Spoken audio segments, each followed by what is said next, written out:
Boxing King Media. It's the first interview of the week. Big Johnny Fisher. Been in Vegas. Have you got over the jet lag? Because that Vegas jet lag is horrible. It does take a little while. It's great to be here first and foremost, mate. Thanks for talking to me, but it takes about a week and a half. But the rounds I got out there and the experience of taking yourself out of your comfort zone, it's important to do that. So it's good that I've done it for a couple of weeks.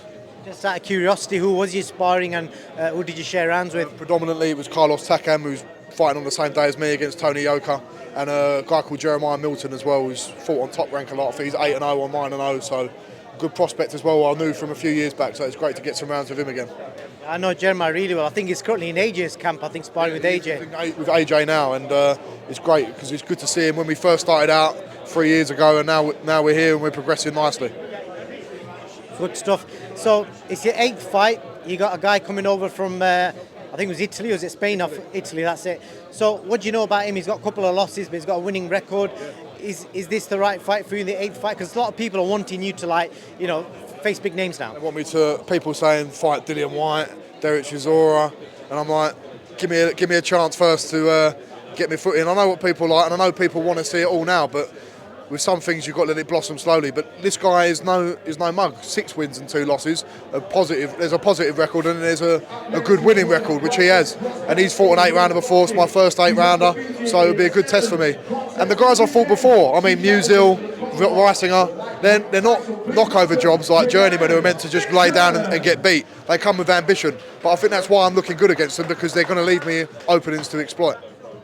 What is the plan? I'm guessing you speak to Eddie Hearn on a regular, because the amount of tickets you sell, you could kind of pick whoever you want to fight realistically. So what's the plan with you and Matchroom? What have they got laid out for you in the next 12 months? You're right, I could continue fighting people with 5 wins, 20 losses, or 10 losses and 2 wins, but I don't want to do that. I'm trying to do it. I'm not going too fast, obviously, but I'm going where I'm getting positive records in there. And listen, it's my first 8-rounder. I'll probably have 3 or 4 8-rounders, and then you move into 10-rounders, and then you're in title contention. So you've got to just map it out slowly, but the picture is becoming clearer every time we fight. But I don't like looking past this guy, because this guy's going to be tough and he's going to be ambitious, and he's had a long time to prepare for this fight. The obvious boarding question, title-wise, have you got a target in your head? Are you thinking English title first, then British, or are you just going to wait and see what happens? To get the southern area first, the small, because I know I've got excitement around me, I know I've got power, I know I've got potential, but I'm still relatively unknown and unproven, so I've got to just keep working on things, keep building up the rounds in the bank and sparring in my own gym, because look, it's my first 8-rounder. Let's see how this one goes first, and we'll go from there. You're all mate from the States. How did you see his fight the other week when he got dropped with that right hook to the body? Right hook, it was a left jab, wasn't it, to the body? It just not impressed at all. Listen, I knew his record weren't as good as he was saying. I knew he weren't as good as what he was saying he was, but Chris Lovejoy, he let me down a little bit with how he performed. And I'm a credible boxer, and I'm a professional boxer, and people pay their hard-earned money to watch me fight. And I'm not in the business of taking people on, so I'm not going to fight Christopher Lovejoy. Not after I've seen what I've seen. I've been educated on what he's really about. A lot of online rumours and tweets where people are saying he did that deliberately. What do you make of it? If he'd done that deliberately, that's even worse. That doesn't make it any better, really, does it? It means he's deliberately cheating people, which is not good. Definitely. So, just want to get your thoughts on Tyson Fury. Usyk reported today Tyson's rejected a 60-40 split. What do you make of it all, and what do you think will be like a fair split in if that fight gets made? Well, we've heard it from one side or from one source, what one person has said. We haven't heard what Tyson Fury said. We'll never know what negotiations go on, so it's not for me to comment on the biggest fight in the world at the minute, or one of the biggest fights in the world. And I'm sure Tyson's got his side of the story. These fights, they've got so much money at stake, there's so much politics at play with different governing bodies, the trainers, the different teams. There's so much to talk about and so much to sort out. They take months and months. So listen, it might take something like this to spur it on and get it to happen. Sometimes when it all falls apart, it's very easy to put back together. So hopefully that can happen. With big fights like this, I never expect things to be done within like the 2-3 month period. They take 6 months to a year normally.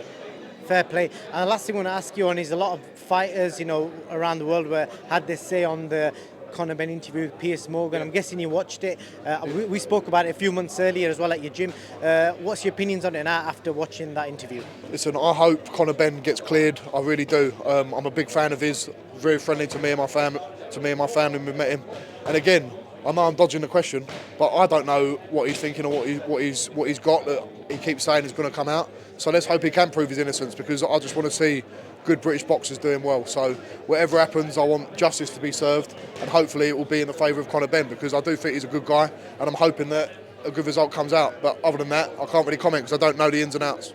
That's a fair comment. And is it fair to say your dad could end up being more famous than yourself? He is already more famous than me. Double as famous as me. I wish I could get as famous just eating Chinese. I wish it was that easy for me, but I've got to get punched in the face. So let's do that on Saturday.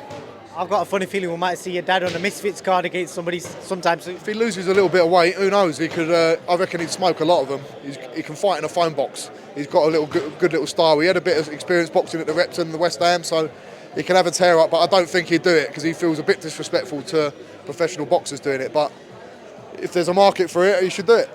Big Johnny Fisher at Misfits. Johnny Fisher, appreciate your time. Thank you. Thank you very much, mate. Great to speak to you.